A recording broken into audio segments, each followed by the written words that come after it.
Hey everybody, it's Mike over here at Mike's Custom Works, and obviously today it's a car video and we are working on the cut via the 1986 M1008.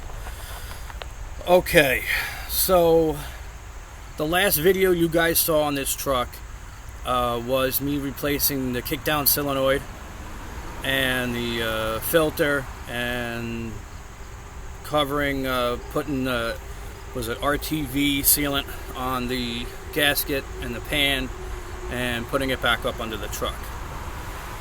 Today is Saturday. I did that last weekend. Why did I wait so long to put tranny fluid in it? Two reasons. One, it was 90 and above out here, and because we live near the water, the humidity decides to be the same percentage as the temperature. So, and it's today, it is 70 degrees outside with a humidity of 100%. And as I stand here, I am sweating, doing literally nothing. So that tells you exactly how the rest of my day is going to be. I've been living through this for 33 years, so I can't really complain. But it does get fucking hot right now, and normally it would be probably a little cooler right now, but it is September, so September was always a shitty month. I remember when I went back to school, we were always sweating our balls off in class with no AC. Yes, my school did not have AC in it. Now they have everything under the sun. But anyway, back to the truck. So, because it was so hot, I didn't get to it. So today I got up around 6 o'clock in the morning, got outside. I put 2 quarts of tranny fluid into the truck while it was off. I started it up, and I continued to put a total of 8 quarts in the truck. Being that my driveway slanted, I can't get an accurate reading, being my nose was towards the downhill section. So I pulled it onto my grass over here where it's more level, so I can get an accurate reading, and it needed 1 more quart of tranny fluid. In the process of doing the tranny fluid and adding it into the truck, I let it idle out for probably about a good hour. It took me about a good hour getting the tranny fluid in the truck.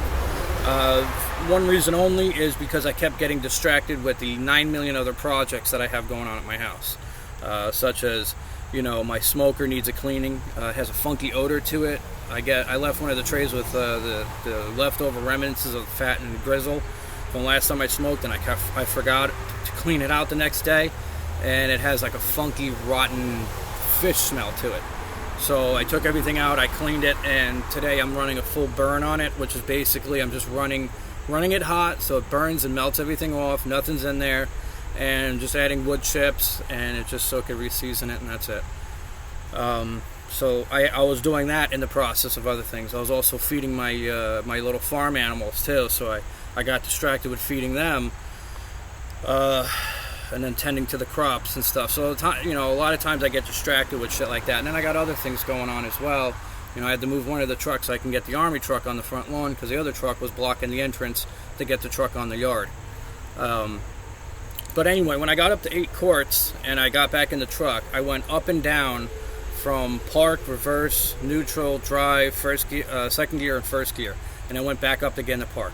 Then I went back down the first gear and back up to park, hitting every single gear, letting it engage, and then give it a little rev so it goes in whichever direction that it needs to go in. So it's reverse, it goes backwards, neutral, it rolls, you know, foot on the brake, give it a little rev, let it idle, you know, let it go back down, and, you know, the engine speed, because you don't want to rev it up and then drop it in gear. That's how you fuck shit up. Let the auto speed back down, put it in drive, give it a nudge forward, put it in second gear, give it a nudge forward, put it in first gear, give it a jump forward, and then back up to park. Did that 4 times. So I knew at that point, with 8 quarts of tranny fluid in it, I was able to move the truck. Got on the yard and put the 9th quart of tranny fluid in it. Now I've looked online, and a lot of people say 8 quarts, they say 10 quarts, they say 12 quarts, they say 14, they say 17. My best rule of thumb for you guys is that if you look at the actual manuals for these trucks, it says a solid like 8 to 10 quarts, depending on how much tranny fluid came out of your pan when you drop it. This is if you're dropping the pan. This isn't if you're just adding to it. So if you're dropping the fucking pan, I would say start off with 2 quarts and start the truck up. As it's warming up, grab the rest of your quarts unless you already did, and, you know, pour a quart in. Once you get to 4 quarts, check the level. I went straight to 8 quarts before. Actually, no, I didn't do 8. I did 6 quarts, and then I checked the level. Then I added another 2 because it wasn't even like touching. And that got me to 8, and it got on the tip. It didn't get anywhere. It got on the tip, right out where it says like add, and then I put the 9th quart in. I took it out for a test drive. Going from first to second gear, it has a little bit of a jump, but not like it was before. A little, like last time around, it would hit me so hard it felt like it was going to break my back. And after that, it was second and third gear was the same way, because this is only 3-speed. I don't think this is a 4-speed. I think this is only 3, because it does, basically only goes up to 45, 50 miles an hour. Especially with the 37-inch Humvee tires on it, you don't really want to go fast. That's how you burn out all your shit. So first gear was a little bit of a jump, but not like it used to. Second, going from first into second, and then second into third, or maybe third into fourth. I didn't really count them, but it did shift. Definitely shifted once. I didn't really get up to like really fast due to my neighborhood and shit, and plus idiots and accidents all over the place. But I did go out for probably about a half-a-mile drive on it. A lot of stop-and-go traffic, stop-and-go stop signs. First gear was a little bit of a jump, but when it went from second to third, it was smooth. I didn't even feel it. I felt it a little bit, but not like I used to, because every gear was like this. It was literally to the point where I felt like I was going to break my back. It was pretty harsh too, because after about a 17-mile drive in this truck, and I have back issues, my back would be hurting when I got to the first 17 miles, and then I'd now drive back 17 plus miles.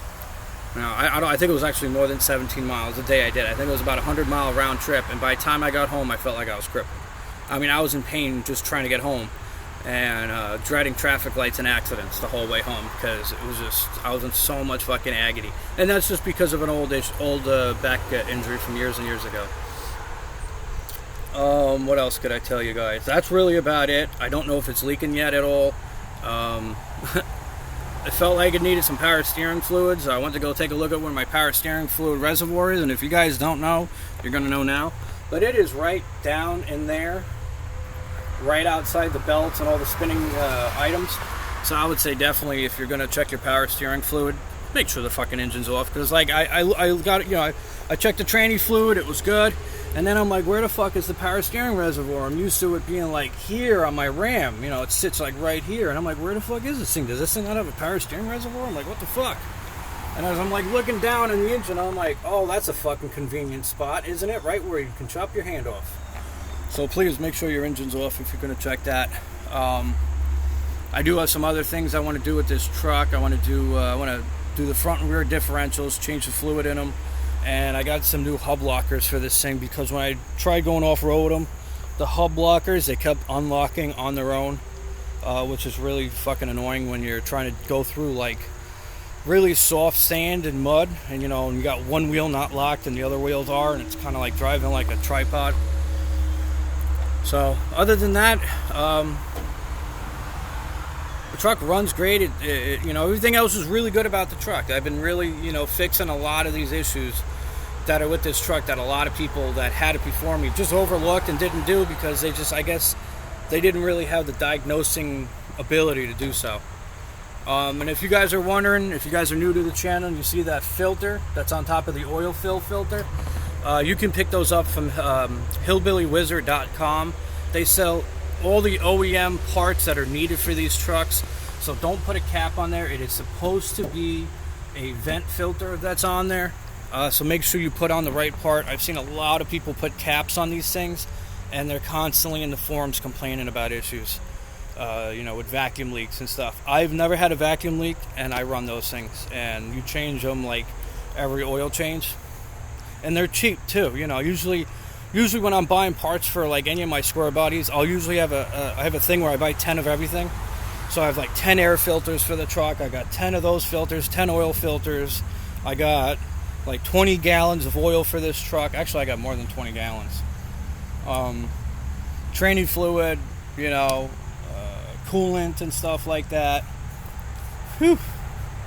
I'm fucking getting hot now, people. Well, I'll let that cool down, because it's a hot zone. It's pretty hot. So I'm going to let that cool down before I go jump down that rabbit hole and figure out, you know, if I need power steering fluid or not. Started up great this morning, you know, had a little, you know, then it started. It's not bad for sitting, you know, for probably a good month or two without starting it. So that's about it, guys. So I will keep you guys updated with if anything ever changes. Today I'm going to see if I can take it out to the restoration shop. It's like well, put it this way, my Suburban, it's like a 20-minute drive at like 55, 60. So this is probably going to be like a good 25-minute drive in this truck, down and back. I think that would be a good like run on it, you know, to really see if everything is up to par and going good. I got plenty of training fluid with me. I got funnels. I got everything under the sun that I need.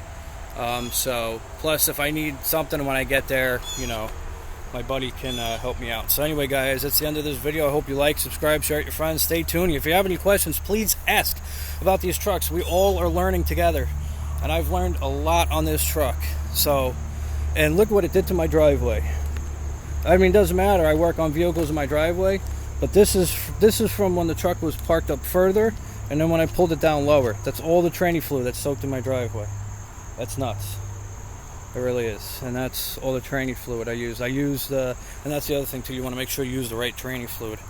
So I went for the Valvoline Deck Mech because in the military service manual it calls out GM Dextron 3, and that's what this is. And it was 6 of them, obviously. 2 boxes of 6, which is 12. And I use, actually, by all said and done, I did 10 quarts is what I did. Correction. I did 10 quarts of training fluid. Because I do remember vaguely somewhere reading 11 quarts of training fluid. So, remember that somewhere. But anyway, guys, I need a drink of water. My mouth is parched. I got to lay down some cleaner and power wash my driveway. And I will be shooting another video of when we migrate to something else. Later.